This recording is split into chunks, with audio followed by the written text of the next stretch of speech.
It's a process, right? It's a process. You had to throw that in there. That's a great line. Listen. I think keeping McTominay might have been a better option, but This guy has now got the defence right. Are you sure? people like Xerxes, I think as the games have gone on, I think he's got worse. You've only got to look at Liverpool game at this time. He's the expensive Weghorst.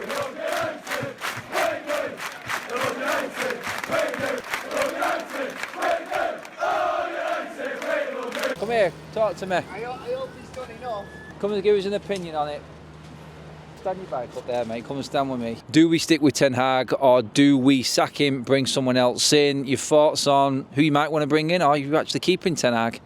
I think, well, there's more than just a problem with the manager, to me. No, I'm one of the opposite guys. I like to give the guy time. As I said to many United fans, I'm not going to say the wrong words here. We're all fans together. But as I say, in Fergie's case, I remember many years ago, and they wanted him gone. We was chasing Liverpool, and they wanted him gone. And it was down to Bobby Charlton and I think David Gill, but Bobby Charlton turned around to the board and said, no, let's keep him. He's the man. When they all wanted rid of him, Mark Robins stepped up, scored a goal, kept his job. If you do sack the manager, who do you bring in? But at the same time, you've got to sort a problem out one stage at a time. You can't just say, oh, sack the manager, because that's not going to solve everything. But I would keep him for now and then see how the future plans are. But if it does end up being sacked, I would give the position to Ruud van Nistelrooy. Sir Alex Ferguson had pedigree. He'd toppled the mighty Real Madrid in a cup final. He'd stopped... He only came from Aberdeen. Yeah, exactly though. But he did it at Aberdeen. He'd proved that he could get results out of an awkward situation. But no, he won the European Cup. You know what I mean? You can't beat Real Madrid. That's not no mean feat. Keeping him is probably the best idea, I'd say, because if you're just messing with the manager, you've messed the whole routine through the summer of bringing in the upstairs, which he hasn't had. But having like Dan Ashworth and Wilcox back in, it gives him some stability upstairs, and I just think keeping him is going to be the best option with all the new regime that he's brought in. Ten Hag has come into a club that has given him everything. You just said it then, we're fans all together, but we debate and we have arguments and we disagree. Do you feel like there is a case from the other side that you're saying that it is time to move on? Can you see where other fans are coming from and what's actually happening on the pitch? You see, there's two parts of it, right? It's him trying to implement a Ten Hag, trying to implement a Dutch type system over here, which to many fans is not going to work. To me, if it does work, you need the right players, you need technically gifted players. I've got a great question for you actually on that then. Louis van Gaal, would you have kept him? Beating around the bushes here now. Van Gaal, to be honest, I don't know. I don't think it was great. I think most of them managed, they wanted to put a brick wall up and work from the back, which most good managers want to do. They want to work from the back, get the defence right first, and then work on the rest of it. This guy has now got the defence right. This is what United fans need to listen to. Are you sure? Manchester United spent over 200 million in the summer again to try and strengthen the squad behind Ten Hag. Are any of them players impressed you? Have any have been worth the money so far? Or is it, again, another poor transfer window for United and a few flops within that mix? Some players, I'd say, give them time, like Yoro, obviously 18 years old, but spending the money we did on him's quite a lot.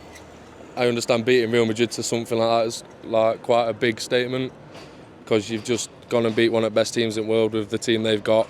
But people like Xerxes, I think, he impressed people. Obviously everyone said, a different type of striker. I was with that band saying that they were a different type, but as the games have gone on, I think he's got worse. You've only got to look at the Liverpool game. He couldn't do anything, he couldn't pass a ball, he couldn't run, get past anyone. But I just think at this time he's the expensive Weghorst at this point because he can't do much. I think bringing people like Agarte in, I know he's only had 2 games, but I think he's made midfield problem a lot worse. I think keeping McTominay might have been a better option, but there's more than just the manager to blame. If PSG are looking to get rid of you after 1 year, it's saying something. Right, Agarte. I looked at that first goal for Tottenham when Van der Ven just ran through. And guess who I seen? I seen Agate, and he stood off him. And I thought straight away, first impressions, not good enough. But then I reassessed it later, and I thought, do you know what? He wasn't stupid, Agate. I mean, he's not going to go flying in and start getting himself red cards straight away, because that's not what we want him for, because he's just going to be a liability that way.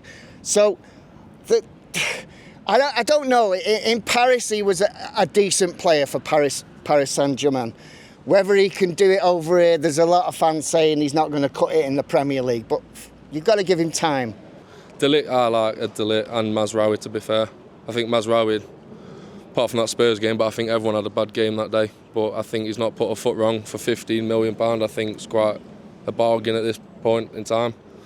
And obviously buying him can adapt to left back as well, and with Luke Shaw invisible at the moment and Malacia on his way back, you need people like Dalot who can invert at different stages.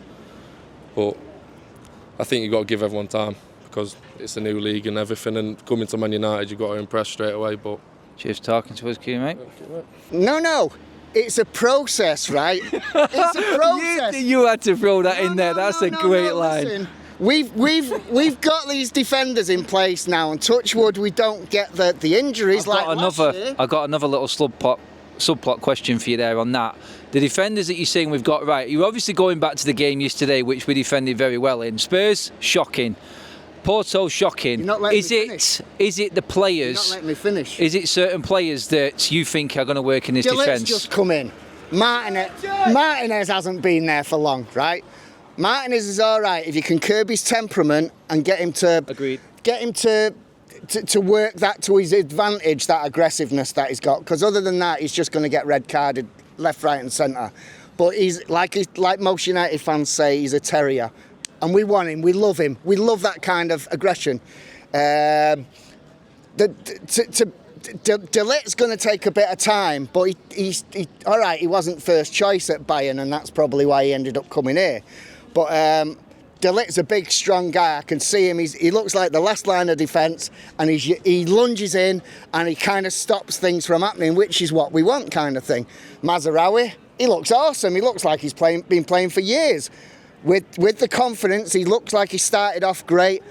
And lately, with all the pressure, that's where even he's started to look a bit dodgy. Bruno started to look a bit tired. OK, last question. Do you think the powers that be will sell him? Not what you want to happen, but do you think they will pull the plug from their side? Yeah, because they always do. And we'll be back to square one again. Legend, mate.